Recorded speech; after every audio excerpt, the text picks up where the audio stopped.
थरे सुमन मार्केट रू गोटे कुकुर किणिला।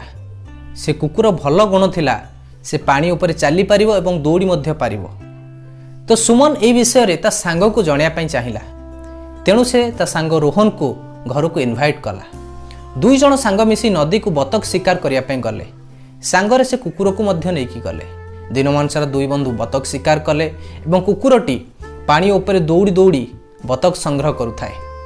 तो सुमन बाध्य ही पचारला, सांग रोहन तू ए कुकुर विषय कौन कहवाई चाहबू? तो रोहन उत्तर देला, अरे हाँ सांग, मु देखि आश्चर्य हेली ए कुकुरटी पानी रे पहरी पारु नाही। आपन को जीवन रे आपन जिते भल काम करिथांतु, किछि लोक थिबे आपन भल गुणर केबे प्रशंसा करिवेनी। जदि कोठी आपन भूल कर दउचंती ताहाको बाहर करी आपन गाली करिवे, खराब कथा कहिवे। तो एही परि बंधु को इग्नोर करंतु, निज काम ऊपर फोकस करंतु, आगो को बढ़ंतु, ताहाले आपन खुशी रहे।